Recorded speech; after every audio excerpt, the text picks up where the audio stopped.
Right, hello. Episode 29 of the Sisyphus complex solution.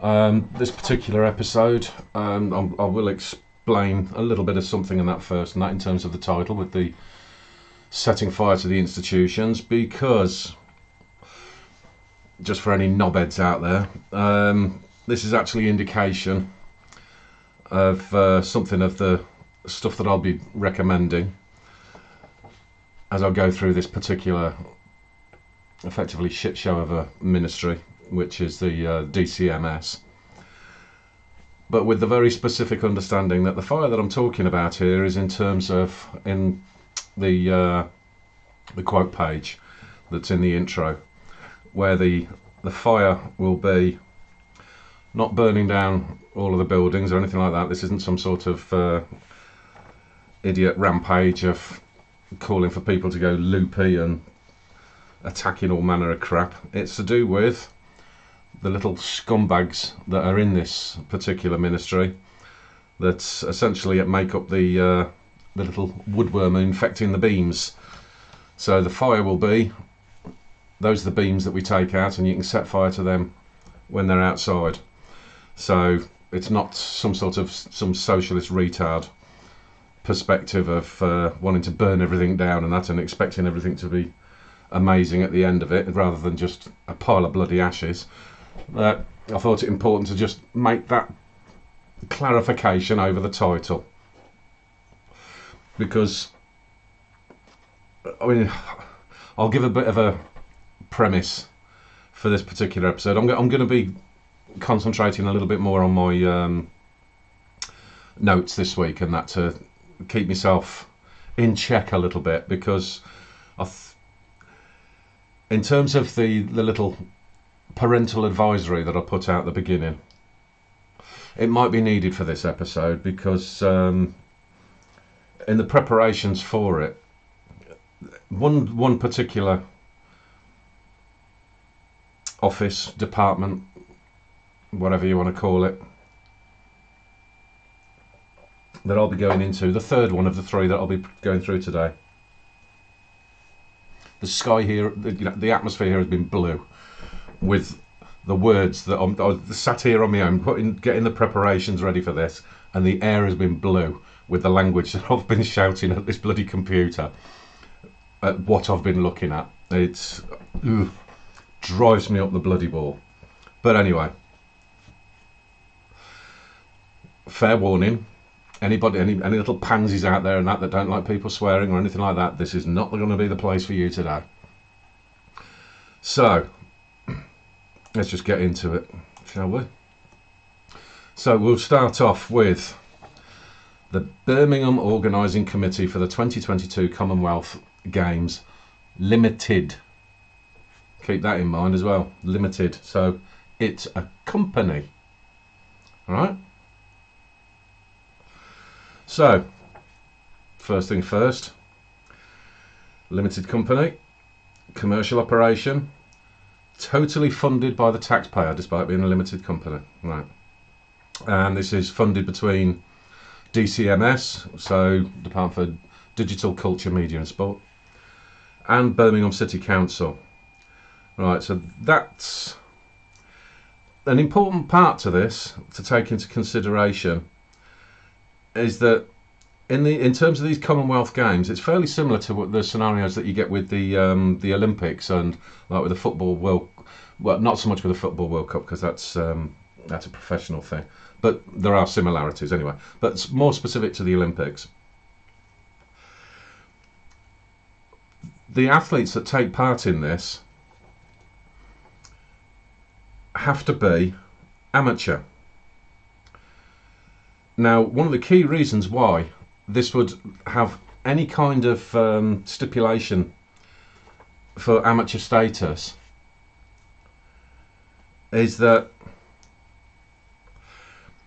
it means that all of the money that is being screwed out of the taxpayer and all of the little sponsorship deals and all that sort of stuff essentially means that you just get a few idiots that get really fat out of it, and the people that actually do the performing, that do all of the different events and that, they basically get next to fuck all.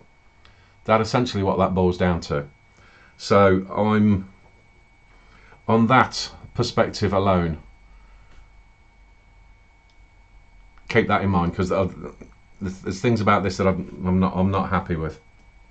Right, so in terms of previous games, and remember it's Commonwealth games, not Olympics or European or anything like that, but same principle applies. Right, the previous Commonwealth games that took place in Glasgow ended up costing in total, so this figure that's on here, and that, keep in mind, is only for this past year, that's all. It's anticipated that this one will get not far off, but I think I might make mention of that a little bit later in my notes. But right, so the previous games in Glasgow ended up costing 425 million, and this event, right, so this particular one is anticipated to be spending over 400 million. So it's this cumulative number that we have to keep in mind in terms of the overall cost to the taxpayer for doing this. Now, within the Glasgow Games, the only real information that's been released on that subsequently was that they said that Glasgow itself gained 100 million in terms of revenue to the city for like the hotels and people coming into the city and things like that. But that doesn't really indicate one way or the other whether that was a net gain or not. And one of the other there's some other official source that said that Scotland as a whole benefited to the tune of 282 million. So again, that doesn't equate to the cost of 425 million. So there's, as per usual with the way this sort of thing works, and that it's always very opaque, shall we say, in terms of how this is all put together and whether anybody does have a net benefit to this. In pure financial terms, I'm talking here. But then, you know, that is kind of the point. But then if you did compare this to things like the Olympics and the World Cup, generally speaking, every country that ever puts on one of those big events, generally speaking, it ends up that they don't make money out of it. So the one commonality that everything always has is that it's always those few little fat bastards that end up making an awful lot of money or having a ridiculously large salary for doing very little. Because again, with the types of the committees that they put together to organise this sort of stuff, organise being a very loose term, it's always those kinds of civil servants that get sort of passed around into different departments who otherwise are effectively quite useless individuals. So it's literally just to keep those fat faces fed. And everything else, there are different aspects to this, and that's in terms of you know, whether people look forward to watching this kind of stuff and that. But I mean, that kind of ends up being a bit of a separate issue, because there are ways around that as well. So I'm just looking at it in terms of, you know, the hard-nosed look at it to go, is this actually worthwhile? So the worthwhile part to this has to be whether this actually does present value to the taxpayer. And in addition to that, there's also, when these kind of events are put together, it's now part of the norm. And when I say the norm, I don't mean a Joe Biden, you're allowed to commit genocide norm. In terms of what has become the norm with these sorts of things, and that is that they've got ideological messages all over the place, whether that's in the opening ceremonies, whether it's to do with this ridiculous adverts that come out of the sponsors and all this sort of stuff.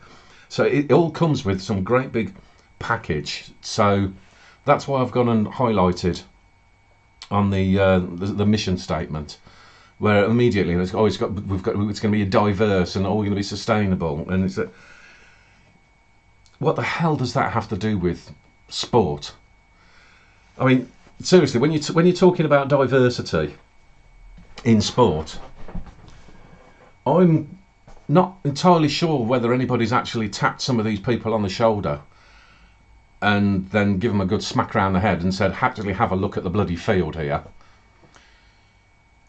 I don't think black people are particularly underrepresented. I think there's quite a bit of underrepresentation for a range of different ethnicities in terms of, say for example, like with the UK. I mean the black people in English representation in any sport is far in excess of what they actually make up as in terms of a percentage of the population. But you know, who cares? If they're the best ones at it, then let them do it. But you can't really turn around and say diversity in something where you've got games where people are representing their country. How could that possibly not be diverse? So it's a bit of an idiotic message, really, isn't it? I mean, if you've got I don't know, if Pakistan are represented in the Commonwealth Games, they're not exactly going to turn up with a bunch of Scotsmen in kilts, are they? It's a stupid message to put in there. So it's the ideology that they sneak in with this sort of crap that I don't like as well. So the issue I've got here, and where I would put this into review and reform, it would be review and reform with an eye to potentially cancelling out altogether. Now, naturally that ends up being an issue for a whole bunch of people that are trying to do the sports, but I would kind of lump this in with all other sporting events where it takes up a considerable taxpayer burden, because if it's not creating value for money, it might give people 5 minutes enjoyment watching somebody run around a track. But why can't they do that on a commercial basis? It's not as if, well, there is a kind of a parallel that I can draw here, and that in terms of the Olympics that were held in the UK, because I spent a bit of time in that working at a location called the Olympic Park in London, and that was built specifically for the Olympics. And what it did essentially do was it ended up being like a gentrification program, because that was a kind of a poorer end of Hackney, I think it is, and everybody that was living there, and that, it was basically just a case of, right, you're all going to get out of your houses now, been spread all over the country. And then they build this park there for the sake of, what, 4 weeks of people running around a track? I mean, it smacks to me that was actually used as an excuse of gentrification of that particular area. Whether anybody can say, well, it actually looks better now, I'm not 100% convinced of that, and that's after working there. I mean, it looks more like fucking China than it does anywhere else at the moment. But having a look at these things to say, well, when you've got a nation like the UK and that, where you have actually got sporting stadiums and locations for doing all manner of different sports, why do you need to suddenly then have this huge amount of money to build something that quite often ends up being underused? So within that Olympic Park again, that you've got the Olympic Stadium, which is now where West Ham United play their football. But apart from West Ham playing there, I mean, there's not really an awful lot that goes on, and it seems like a hugely underutilised waste of money. So I think it really does need to be looked at from a much more realistic perspective, and in terms of the athletes themselves. This is kind of where, I suppose, the only comparable that I can really think of, and that is like with the American system, and that where your youngsters are given encouragement and that during the school and college and then university and that, in order to be able to compete in various different things, and then at the end of that, then you go into the professional field. And I don't really see why that can't actually be sustained in a commercial arena, rather than the taxpayers stumping up millions and millions and millions of pounds. It doesn't make a great deal of sense to me. But purely from the perspective of what it does, before I turn around and say, okay, right, flat, no, this is something that we should never get involved with again, I would look at it from the perspective of what actually are the real true numbers around something like this. What is the actual true claimed benefit to this? And when I'd be putting together the metrics and that, I wouldn't want it being loaded with a bunch of fluffy bullshit either. Oh, somebody from some poor background wasn't able to do something and now he can run around a track and therefore his life is complete. Piss off. If somebody's good at something and that, they'll find a way. And like I say, if you've got an education system that is actually set up to be able to assist with that kind of stuff, which really isn't very, very good in terms of the case of the UK, and I'm not entirely sure about the rest of Europe and what have you. I mean, I think pretty much Japan as well, because obviously that, knowing a little bit about Japan, I don't think they waste money like this either. Obviously they're doing the Tokyo Olympics that's supposed to take place this year. But yeah, I think this is something that would seriously need to be looked at properly, because I don't like the way that it's wrapped up in the expense and then the ideology as well that comes along with it. So I would definitely do a review and reform of this at least, and then potentially looking towards never having anything like this put together on the taxpayer burden again. Because I mean, this also ends up being a massive cost to the people of Birmingham itself, because I think it's something like around about I can't remember what it was now.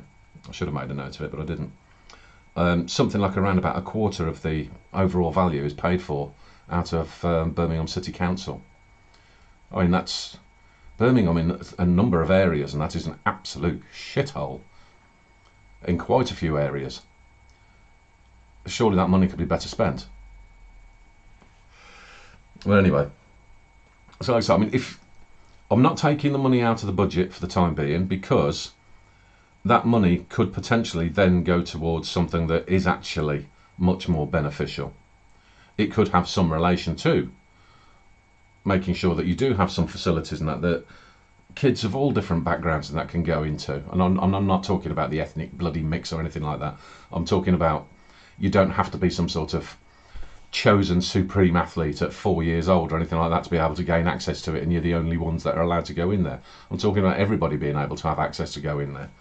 So there could be elements of that which I think would end up having a wider benefit, rather than the little narrow perspective where, like I say, the only people that seem to make money out of this are the useless civil servants. So that's one that will go into the RASIC as needing the review and reform. So like I said, I'm cutting down on the amount of information that I put up on these things and that, largely because I want to be able to speed through relatively quickly. So it goes into the RASIC onto the next stage, which will become more involved. Now we go into the British Film Institute. Right,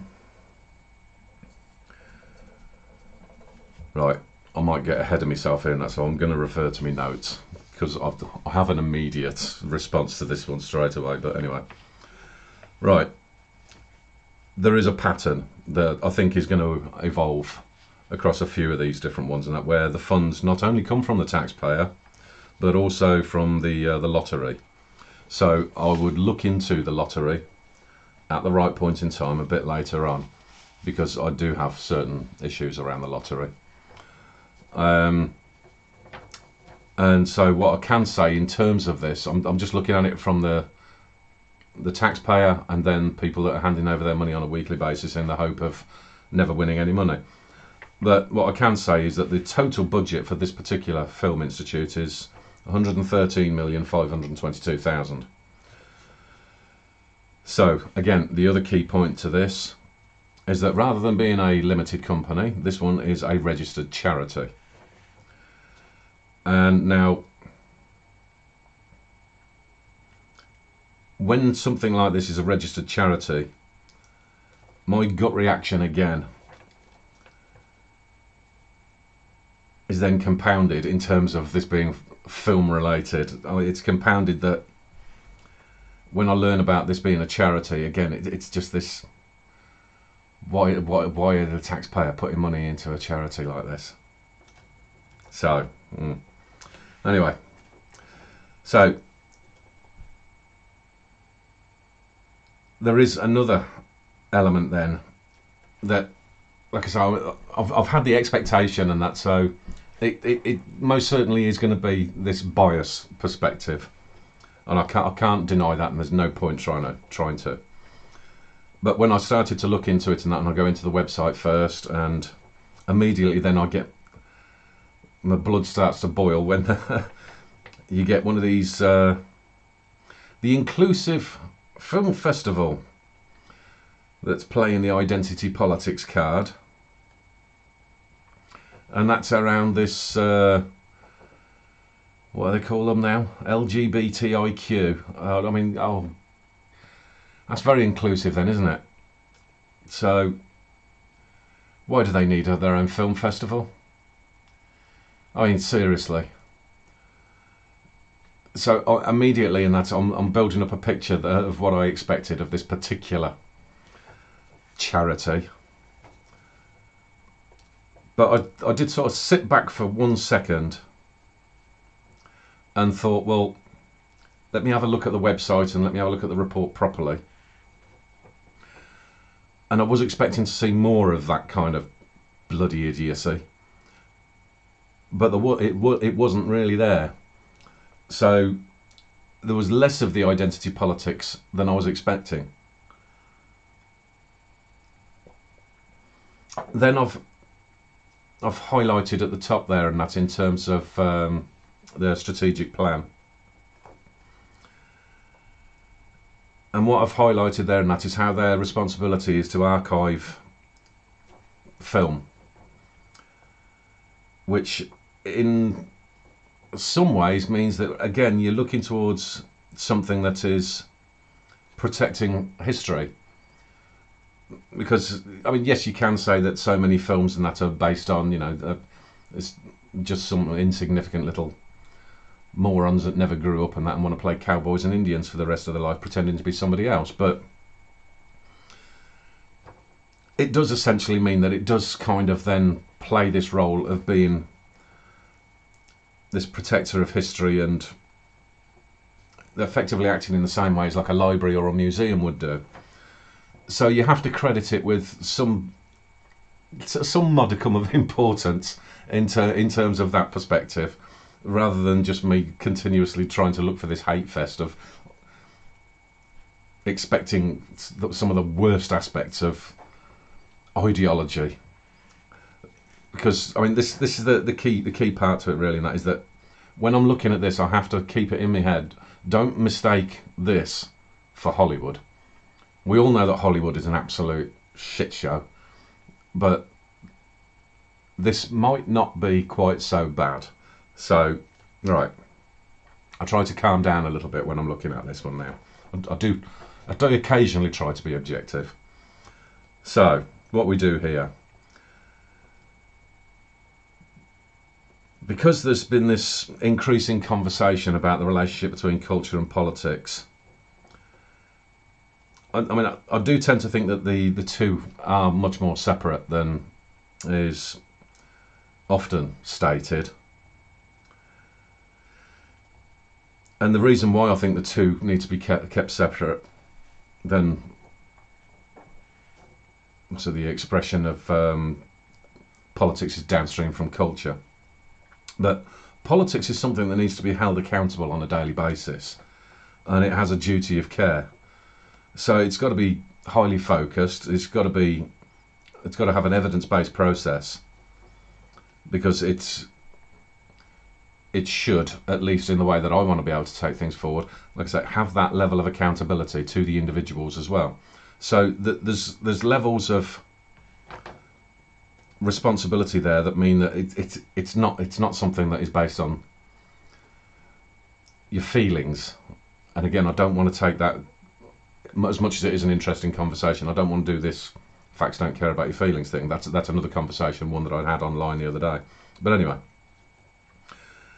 so the culture side of things is more is to me, and that is more of the emotional side of human nature, and again is more down to what the public at large tend to create and what they determine. So I'm not really convinced that something that comes from the actual populace is something that politics should be dictating. So that kind of ends up being this scenario where it does kind of lead me towards, yes, it kind of makes me a little bit schizophrenic insofar as this one is concerned, because I understand the perspective of maintaining the records, having historical documents and things like that. It's there for the future for people to see and to learn from and what have you. Providing it's not all Harry Potter, of course, but then it has to have the sort of hard-nosed practicality around it, and that again, is this something that the taxpayer should be paying for?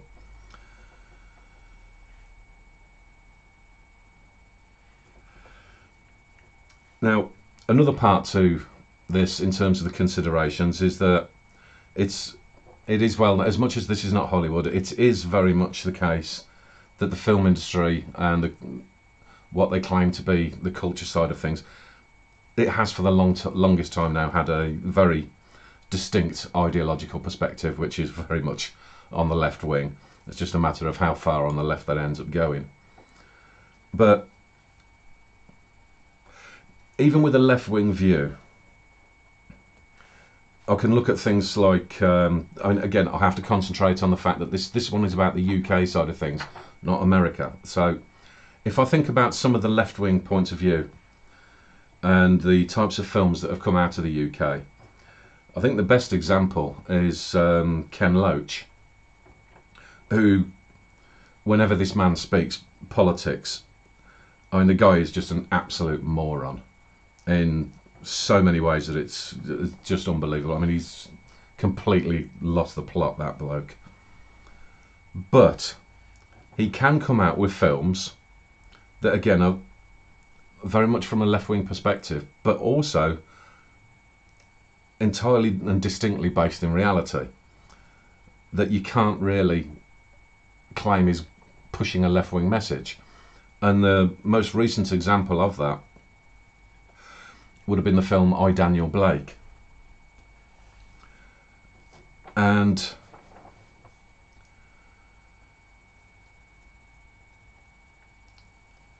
he's also done films fairly similar to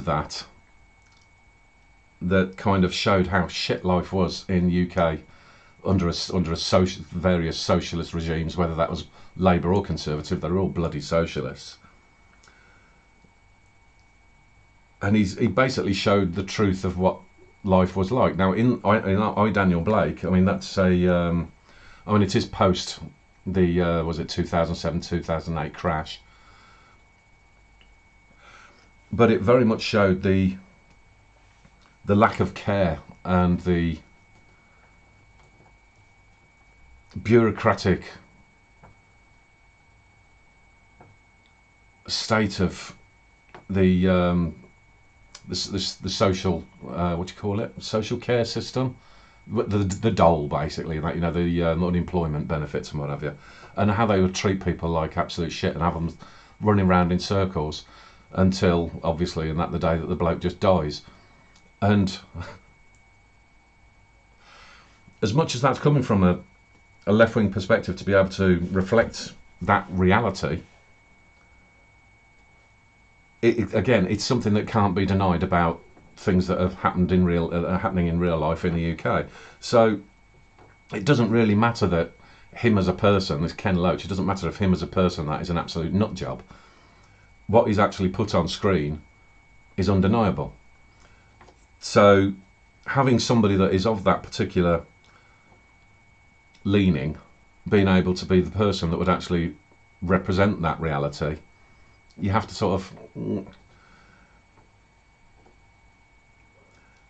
So essentially in that you get, it kind of ends up being this the only area that where it becomes an issue really in that is that if you do have the dangerous proposition of whether culture is dominated by a particular narrative, and that can apply on any side of the equation. So it's whether you end up with something that is presenting a happy medium. And overall, at least up to now, they have sort of reined back on a lot of the more lunatic sides of the left-wing bullshit. And so it's not really something that I can just sort of go into pure attack mode for. If it becomes the question of does the taxpayer really need to be involved in something like this? Because as much as we might want to be able to ensure that the records are kept and that you do have this archive, this is essentially in that dealing with a commercial industry. It's not as if the films are produced and then they give money back to the taxpayer. That doesn't happen. So do we need to have this relationship between politics and culture? I'm not 100% on that, because we'd have to look towards this, and that is whether it does have a standalone proposition. Because only, like I say, the funding for this particular organisation, it's a quarter is taxpayer funded. The rest is, I say, lottery and then other private contributions. So it's a matter of where the crossover takes place and that, and whether it's relevant for government to be playing a role in. And it does become a bit of a complex conversation. And if the political crossover into this, and particularly because of the amount of money that is handed over in relation to this, if it does keep them in check a little bit, then maybe you could develop a question to say, well, yeah, fair play. So in terms of this one again, and that I want to go into a review and reform scenario, because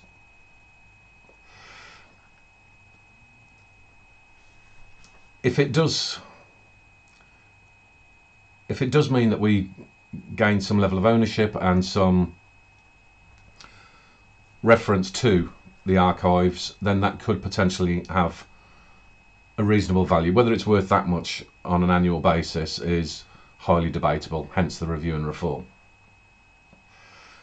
But I think this is one of those ones that then opens up the conversation as to the separation between culture and politics, which is where I'm going to be going into one in the next one.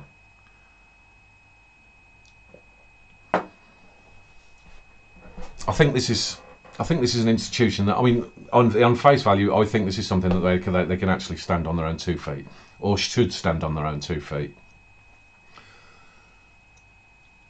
And ideally, in a world where we've, which I'll go into a little bit more later on in the solutions segment, it should be something that can stand on its own 2 feet, providing that politics does not then interfere with everybody's lives and stop them from earning a living.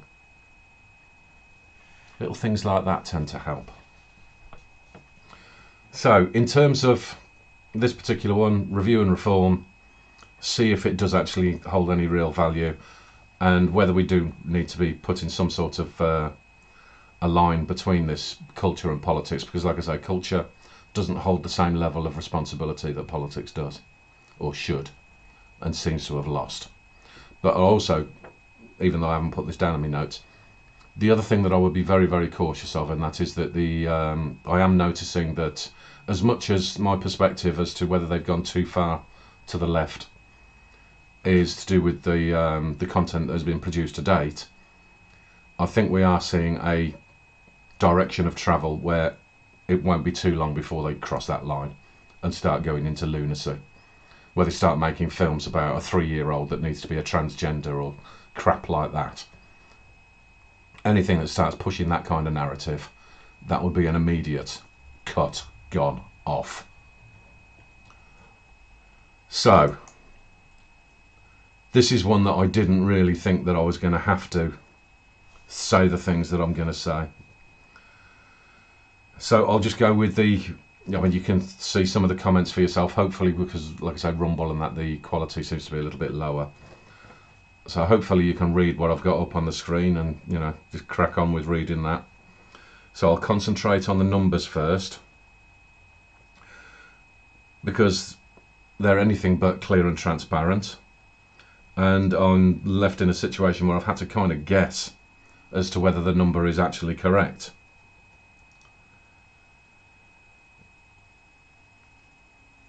So the only number that I could pluck out of that is the number that you can see on screen. But quite quickly, as soon as I've gone into the web page and then started looking at the annual report, the first thing that came to my mind was, if I was looking at this from outside, I would struggle to know what the fuck country I was looking at. It really is that bad. So, like I say, the comments can speak for themselves, but honestly, when I was looking through this, I went, this is where the air started to turn blue around me, because I was fucking furious looking at the absolute crap that these people are responsible for putting up as their bloody web page and promotional materials and all. I mean, these people are outrageous. The total level of shite and total fucking ignorance. And it's supposed to be a bloody library. And what these, a word I don't often use, but frankly, what these cunts have produced. This is the woodworm in the beans that will be taken outside and set fire to. Fucking outrageous, these people. The fact that this is a library, it's supposed to be a library. You've got the purposes on the side there, which they completely fucking ignore and have got no bloody understanding of whatsoever. Any amount of money, I don't give a shit if that number is correct, I don't give a shit if it was 5 pence. It would be taken out, and every single item that is owned by the British Library would be removed immediately and sent across the country to all the other different museums that have already been told, you're a fucking museum.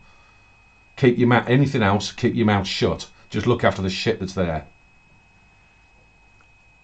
I'd spread everything everywhere and take it out of this, but when I'm doing the review and reform part, because no, it wouldn't really be a review and reform, these fuckers would be gone. Part of it would be, who owns that building? Are you leasing from the government? Are you leasing, not from the government, from the taxpayer? Are you owning this? Are you sitting in a building that is actually owned by the UK people? Because if you are, you'd be fucking out on your arse. Absolute pieces of shit. Again, charity status and all that sort of shit. Immediately, that charity status would be revoked. And because these people are so plainly anti-fucking British, they would not be allowed to have the title British inside this pissing place. They wouldn't be allowed to be called a library either, because everything that we own would be taken out. Like I say, leave the little scumbags and that on their own. But then when you find out that the building doesn't belong to them either, outside, set fire to the fuckers. I mean, Jesus Christ.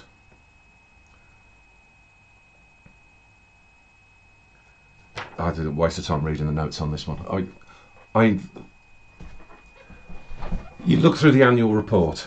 like I say, as I've got on there and that, there's only the one white face in there. 42.6% of this population is white male. And you got that fucking pussy, white guilt, and you should be guilty, and all you smarmy looking little shit.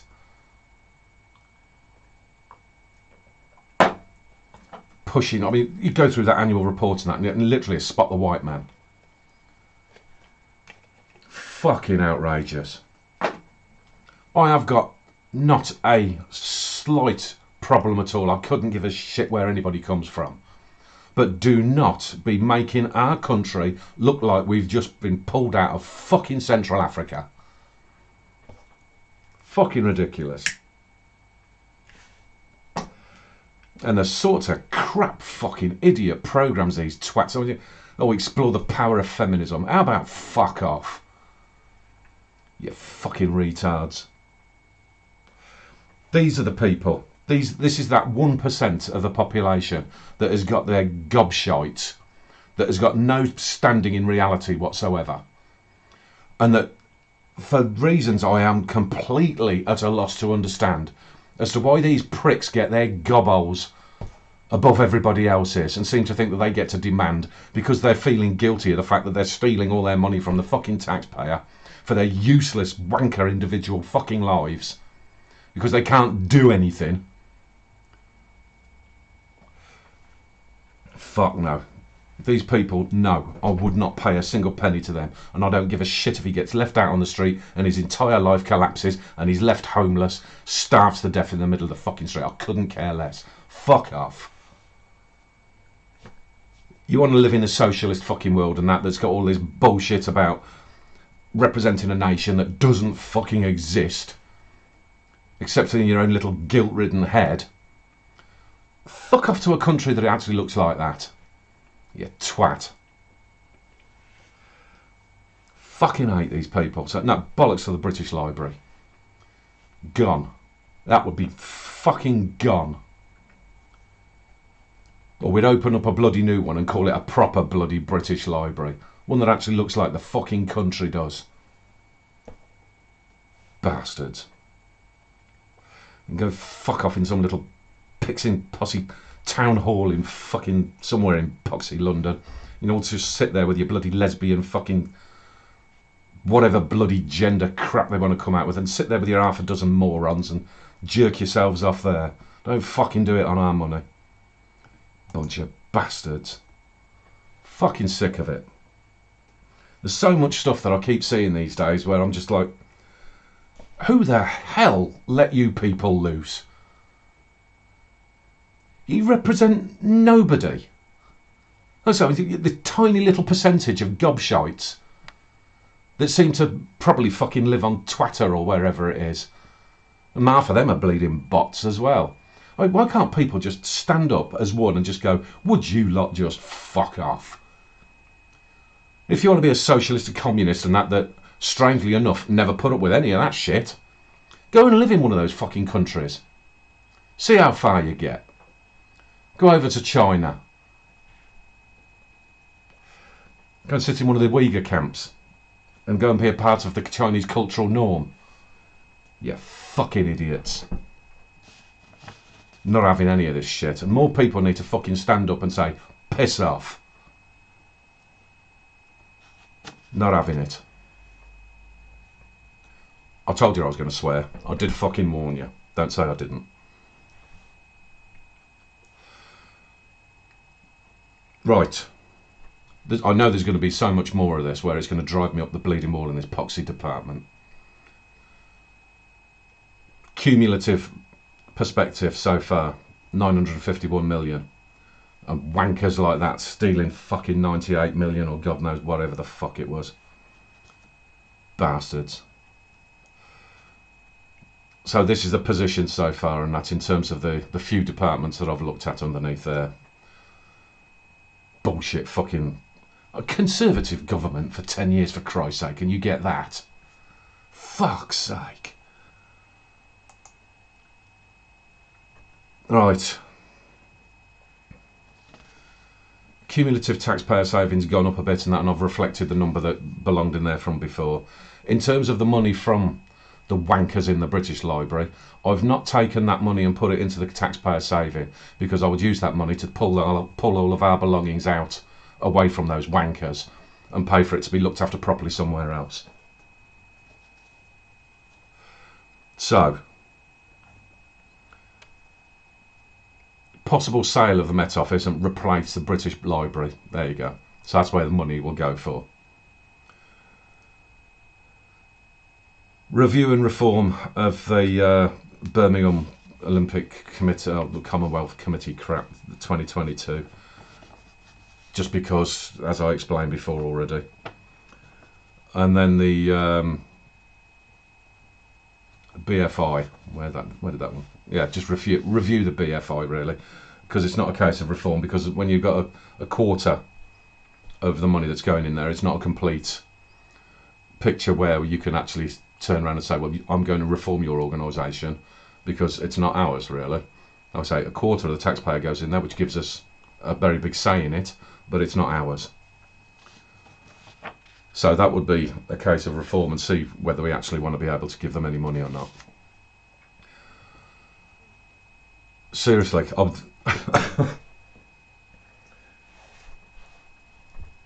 I've been far worse than this running through this, and like I say, even just sat here on my own, I've been fuming. Go and have I'll put in the links in there. Go and have a look at that webpage and tell me that looks like fucking Britain. Tell me that's got anything resembling the UK. Bastards. Fucking arseholes. Anyway. Try. Because it does really get my goat. Oh dear. Oh, I'm sure there'll be a whole bunch of, if there was a bunch of lefty retards out there and that going, oh, he's a racist. Oh, fuck off.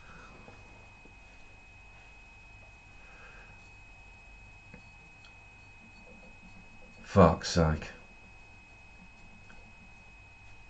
87% of this nation are white people. Get over it. You don't like white people? Fuck off. So I can guarantee if you don't like white people, we don't fucking like you either. Right. Reminder. I've got to move on. I'm going to try to move on, because it's one of those things where, and I'm going to do it again, it just makes you want to go on and on and on and on and on until you've actually got hold of these bastards and grab them by the scruff of the neck and go, what the fucking hell do you think you're doing? Ugh. Anyway, a reminder that so far within the solutions, as much as I'm saying solutions for something that is practical that can be looked towards doing now, it's part to do with things that are preparations that you can start to do now, and then moving forward to a longer term solution. I'm going to have to be a little bit careful what I do with this in terms of going too far with it, because it does actually feed into the wider Sisyphus complex solution, which has to complete the cycle and run through the process and the methods to move from the recreation of the wiring map into the recreation of what was called stepping stones. Haven't really got a name for it yet. Probably just leave it as the same name, doesn't matter. But anyway, so I'm just going over the bits and pieces that we can keep in mind as to what the preparatory stages are for an immediate solution. So if you keep in mind what I've suggested already, and that is that you get your principles for yourself, you develop your network, then you lay out a criteria for independent representation, which then leads into the conversation that will always crop up, is that, and if a representative is independent, how in the hell do they manage to end up reaching a common goal?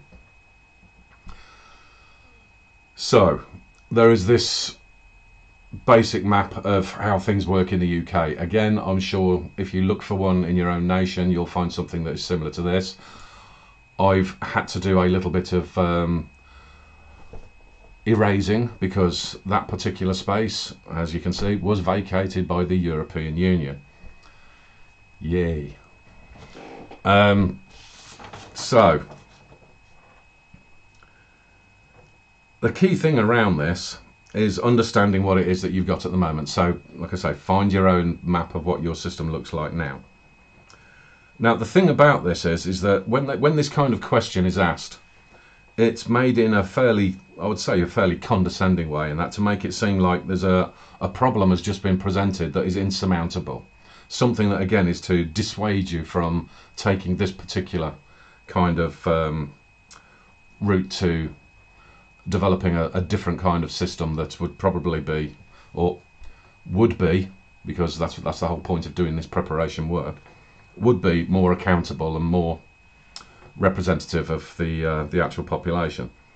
Now, the thing about this is that the core answer is that the reason why they would end up reaching a common goal is because this kind of setup is what they would be going into initially. So essentially, immediately it hits home with them pretty bloody fast as to what the real world looks like. So essentially,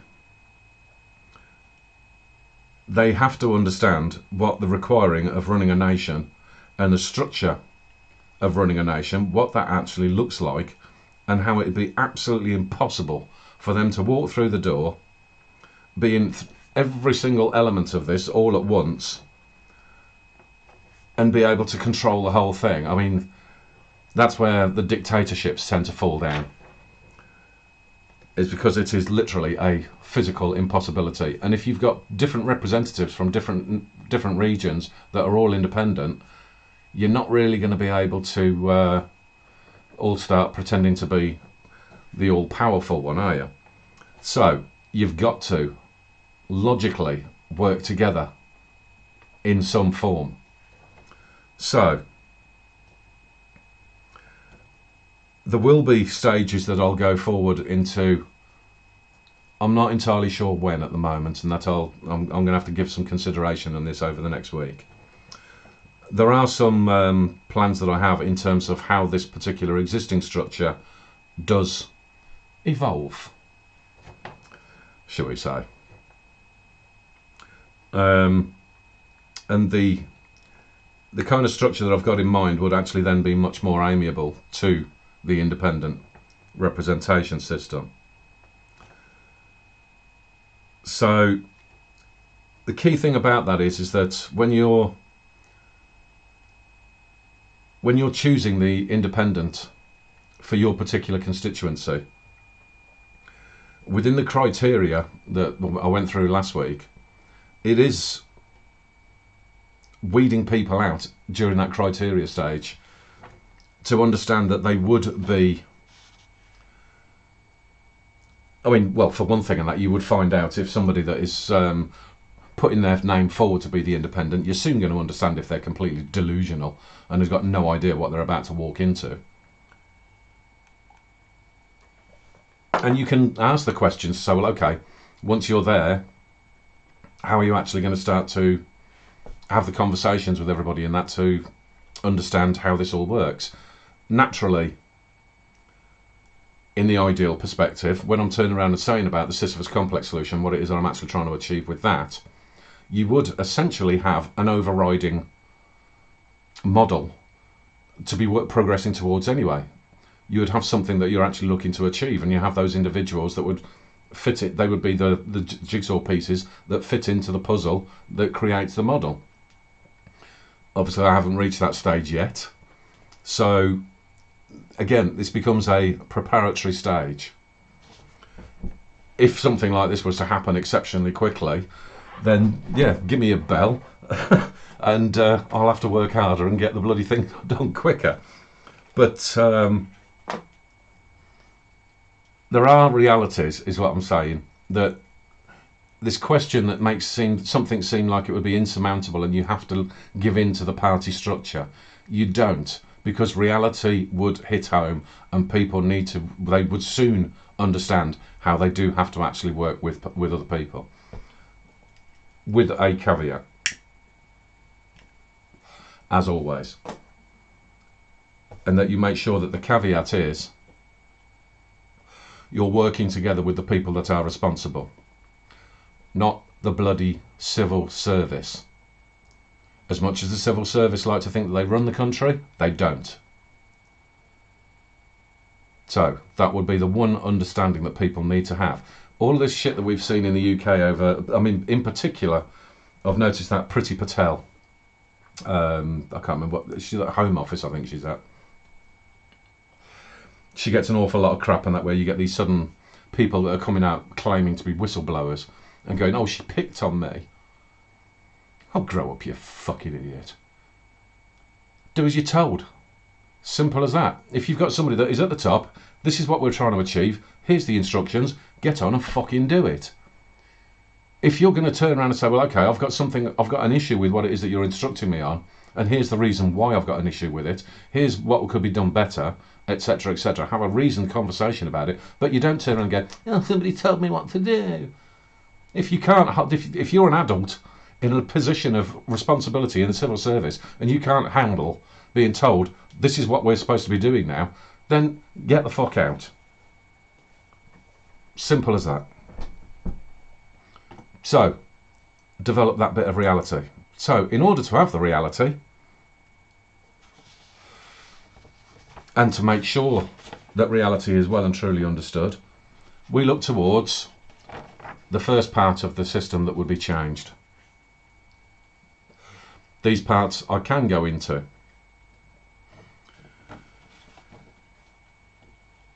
So, the first part to understand, again, check to see how things work in your own nation.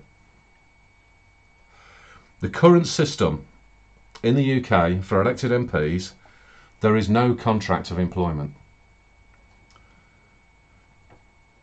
Now, there is no contract of employment with their constituency. There is no contract of employment with the House of Commons. There is no contract of employment with even their party. Okay?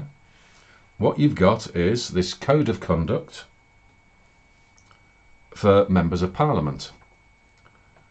And as you can see from the screen there and that, this is a guide, which is basically political speak for we can make shit up as we go along.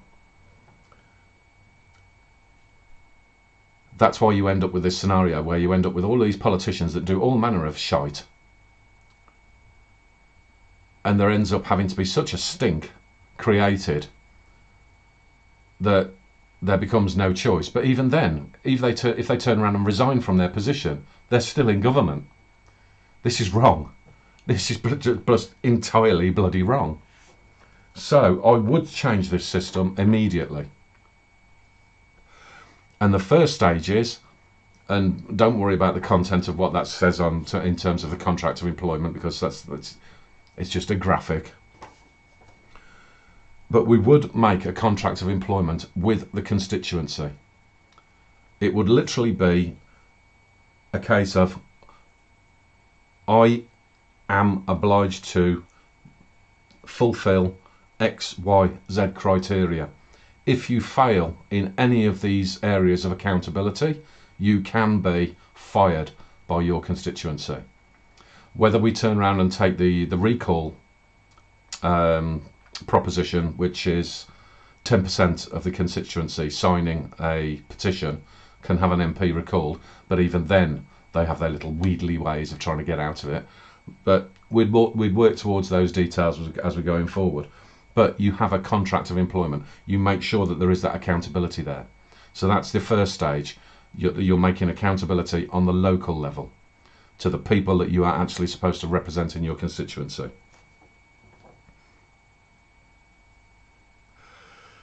So, once you've had a contract of employment which solidifies that accountability and responsibility to your constituency, you then have to think, right, if they have been elected, they're now then also going to have this national responsibility. Within that national responsibility, as I discussed last week, would they end up taking a particular role within that? We then have to consider what the national responsibilities are, because that is all going haywire as well. And as much as you have people here and that seem to think that, especially the MPs themselves, that seem to have forgotten that they're public servants and seem to think that they're public masters. it's only because this, I mean, the system that they're working off of at the moment, and that is one that is purely built on sand and could be brought down very quickly. So what do we do in terms of a national perspective? The obvious one that so many people have been talking about is having a UK constitution, and I couldn't care less what we call it. I really couldn't. But what I can turn around and say, and that's as a from a bit of a national pride perspective, is that essentially people do tend to forget that the Constitution does have an awful lot to thank for in terms of the Magna Carta and UK common law. They do tend to forget that in America, but never mind, eh? So the issues that we've got is that from a national perspective, the Magna Carta, yes, we can look at that, we can look at common law, and we can look at all the different things and say, well, right, because we're talking about documents that are centuries old, can we bring that up to date? And could it have something that falls along the lines of a constitution style? Like I said, I don't care. I really don't care. As long as it is something that sets the parameters of responsibility. Again, I wouldn't go too far with it in terms of making it into some 100-page document of do's and don'ts. Just set out some basic principles that are not there for the protection of the representatives and the MPs and whatever, but are there to stipulate the responsibilities to the people that they're supposed to be serving. That's got to be the clear part. That's the clear distinction. So if you do have somebody that fucks up on a national level that is not covered on the regional contract, then you've got your accountability across the board. So you can have something within your regional contract that says if you do something in contravention to the national contract, then you can be recalled. Things of this nature. So it actually isn't as much of a difficult proposition to put together as people would actually imagine it to be. And it would certainly end any kind of proposition towards somebody thinking that they could go through the door and that and run the entire show. You are going to have somebody that will be selected to be the head of the table, but that doesn't mean to say that you are the be and end all. The be and end all are the people that you fucking serve. That's what they need to keep in mind. That's why we need to have something that is in place that keeps these people in check. One of which would most definitely be you do not infringe on the people's freedoms. You do not infringe on people's freedoms. You do not lock them in their own fucking house when they're not ill, as an example.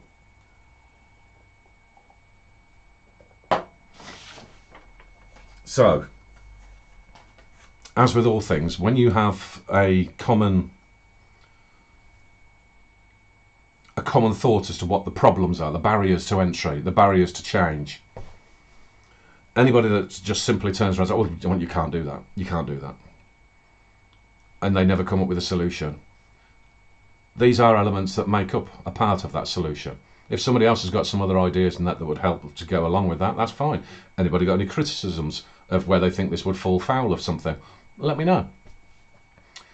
Like I say, what the ideal scenario would be is that if you've got that overview of a plan as to how the nation can actually be taken forward in a very realistic fashion, that will, to the most reasoned level, have that, what I think is going to end up being a mixed economy. I mean, it's going to have to be, because otherwise you wouldn't need these fucking people.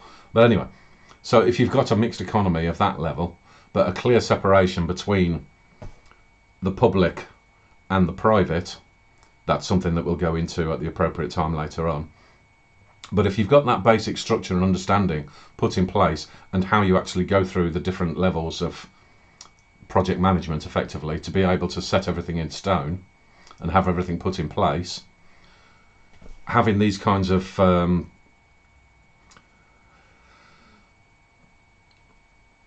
it's not even a it's not like a stick to put over somebody. You know, if you're a naughty boy and that, you'll have broken the law and that, and you can go in. You know, it's not. It's just making sure that people understand what their actual responsibilities are. Generally speaking, if you've got something in writing that says, here are your obligations, you need to meet these obligations. If you fail in these obligations, you can be held responsible. You can be held accountable. What the levels of accountability will then be, in terms of any kind of punitive measures, even going so far as towards criminality, that ends up being another part of a conversation as to what it is that we're going to be doing with the law. And the reintroduction of a large part of common law. What we would end up doing there is, like I say, that all ends up being part of the wider plan. So if these people that are taking up these independent seats and going in there because of their levels of competence, then they will find their position within the wider government structure in terms of what it is that I'm suggesting to put together. So, as with all things, when you have things that are put forward to say, well, this is a particular barrier to entry, this is a particular problem that you wouldn't be able to get over. It's only a problem that you can't get over if you don't actually bother thinking about things and coming up with a solution that would actually help it. Something that would at least put some guiding principles in there. So, I think with those two levels of stipulated principles, guidelines, obligations, and criteria that clearly map out what ramifications might be incurred for failures to do so, it would weed out the people that are not prepared to work together with the other independents, I would suggest. Is that saying that, once again, is that saying that everything would be hunky-dory and everybody's going to live in happy, happy land and all play together nicely? No, because I'm not talking about creating utopia. I'm talking about creating a system that has got a much better understanding of what their actual responsibilities are in terms of making sure your nation state is running effectively and that the people within it are enabled to be able to go about their daily life without hindrance. You can set up the systems that are looking towards giving people a helping hand when it's needed, which is why I particularly brought up that film I, Daniel Blake, because I would recommend watching that film. It's quite a hard-hitting film and that, but it definitely does have realism to it. And you know, there are circumstances where people are put in positions where you can't treat people like that. You don't have to go overboard with it. I mean, you're not talking about making sure everybody's living in a lap of luxury or anything like that, but you don't have to leave them destitute either. But that level of commitment and concentration to your own nation and that level of responsibility within your own nation is going to give you a very good, stable background in order to be able to then understand how it is that you also treat other nations. Because I'm sure I know I will be coming into a part of that later on, especially when I get into people like the BBC. But the perspective of caring for your own first and then caring for others where it's appropriate. Because you always have to keep in mind that whilst you're looking after your own household, somebody else is responsible for looking after theirs as well. And then that becomes a case of, if somebody, to put it down to a very, very simplistic analogy, if a particular nation has run out of sugar for a cup of tea, they can come and knock on your door and ask you if you've got some. And then you go, yeah, I can give you some. Might cost you a couple of bob, but there you go. That kind of relationship that you can start to build with other nations. rather than the existing model, which seems to be, and which is showing its ugly head again. Because as much as the news that's come out last night of hugely expected Biden setting off the bloody bombings out in Syria, what people may not have understood or may not have heard is that the troop movement took place on the very day that he was inaugurated. There were British, I think it's British jeeps and certain other equipment that was sent over there on the very day that Biden was inaugurated. So essentially, for it to be a month and a half since his inauguration, before he started doing his usual bombing shit that him and his cronies love to do, it doesn't come as a surprise.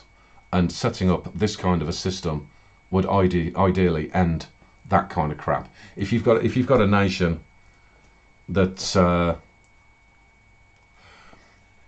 is being decidedly aggressive towards somebody else, yeah, you can help out and do something about that. But one of the fundamentals should be is that you do not interfere with what other people are doing. That is entirely how they run their country. That's up to them. And then what it is that they're doing is dependent on whether you want to actually have a conversation with them. The way then becomes that if they're doing something so bad that you want to cut ties with them completely, well, then it's up to them what they do off of the back of that. Because if you was providing them with something that they really wanted, the choice is either don't do what it is that you're doing anymore, and then we can start up again, or you carry on down the road that you are, in which case we don't want to know. You don't have to be sending over young kids to get their heads fucking blown off and what have you. Not that Sleepy Joe knows anything about that, but like I say, that's a different matter. But like I said, I mean, when you've got these levels of responsibility being put in place, I think it then leads towards people having a decent, a more rounded understanding as to being able to not only understand the people within your own nation, but then it will help you to understand people around the world as well, and how you actually responsibly develop relationships. And then you don't have to rely on wankers like the United Nations, who obviously, in that, as I've already gone through, we would cut ties with them anyway, because I'm not interested in your one world government bullshit. So there you go. Like I said, I did warn you that I was going to get a bit sweary. I did get a little bit more aerated than I thought I was going to. I mean, I had been really furious beforehand. I did think that because it's coming in second hand, I might not be quite so arsey. But yeah, ho-hum, such is life. Makes it mildly entertaining for some, I suppose. But like I say, in terms of the solution side of things, it might seem a little bit highfalutin. It might seem a little bit utopian to some people, but it only looks utopian to some people because I don't think they're actually realistically thinking about things properly. If you just really bother your ass to think, well, if we were able to do something like this, how would we actually achieve it? I'm not suggesting anything that is out of the realms of reality. It's just a matter of whether people can actually bother their arse again. And so you've got too many people that want to just sit back and go, it's not my responsibility. That's what we pay them to do. It's too difficult. I can't do this and I can't do that. You will end up, once you've got a system in place and that has started to work effectively, you will find a scenario where it starts to move along smoothly, not without bumps and problems and all that sort of stuff. Like I say, it's not utopia. But those lazy bastards that want to sit back and have absolutely no understanding of anything and that will probably be back in that situation again quite quickly. But in the meantime, while you've got a scenario where people have got agendas and are infringing on your basic day-to-day life in the way that they are at the moment, and then literally kicking off another bombing campaign and that. I mean, Jesus Christ, at what point do you what do you need to happen for you to get off your ass and think, right, unfortunately I might have to actually do something for once, at least for a period of time, until we cut this crap off. We don't need this. Nobody needs this. So let's just sort of knuckle down for a few years, solve these problems, put something in place that we can rely on and that isn't intent on fucking killing everybody, and then we can either manage to have whatever years are left and that to enjoy what we've created, or at least be in a position where you could be solid in the knowledge that you've regained the one old-fashioned perspective that I do think has been sorely lost, which is that as you're progressing in years, you might not understand this and that if you're in your 20s and what have you, but when you do get a bit older and you become an old fart like me, then you get the perspective is that you're supposed to be creating a world that is better for your kids. And if you can be safe in the knowledge that you'll have spent a few years putting together something that seemed impossible, but was well planned out, well thought through, and at least had a reasonable vision of what could be achieved, if you've managed to get forward on those goals to the extent where you can start to sit back a little bit at least, then you can say, right, I've done something for my kids and my grandkids and etc. leading down the road. You've done something worthwhile. So that's kind of the base perspective of it, and that, because, like I say, at the moment, and that where you've got people in political positions and international organisations that they've just completely lost the plot, totally lost the plot, completely forgotten what their role is, have got no understanding of reality whatsoever, that are taking instructions from the likes of bloody Adolf Schwab with his idiot build back bollocks. I mean, the man is completely fucking insane, and it's the same old shit that you get that crops its head up every now and again, and that has got no basis of reality to it at all. As much as anybody can look at what it is that I'm suggesting here and that, and can say, oh well, that doesn't seem realistic. Have a look at what have a look at the shit these fuckers have got planned for you, and tell me that's bloody realistic. See how realistic it's been in bloody Germany and in fucking Texas and in California, when you can't turn on your bloody heater, or in California you couldn't turn on your bloody fan. How realistic has that been?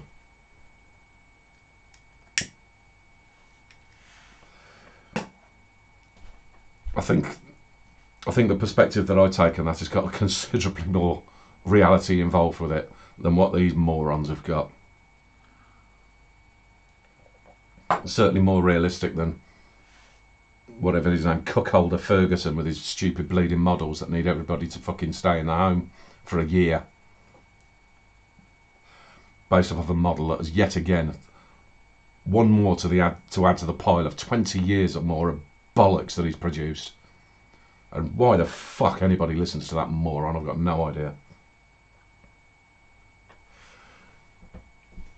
So yeah, comparatively speaking, what I'm talking about has got a considerably better chance of being realistic than what these morons are doing.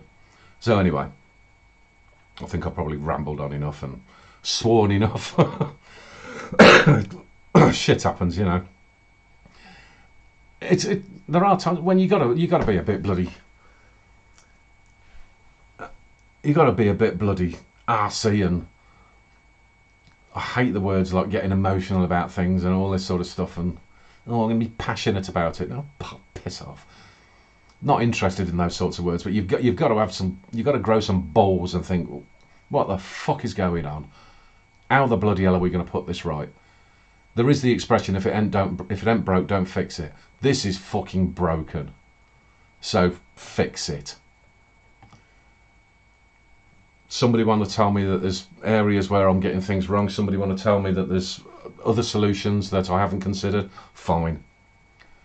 Just get off your ass and do something. Anyway, so I'll be back next week with episode 30. And because I'm going to be in that digital culture, media and sport for quite a few weeks now. Don't be surprised if I have to go off on one again. So anyway, relax, have a good weekend, and I'll see you next week. Cheers, ta-ra.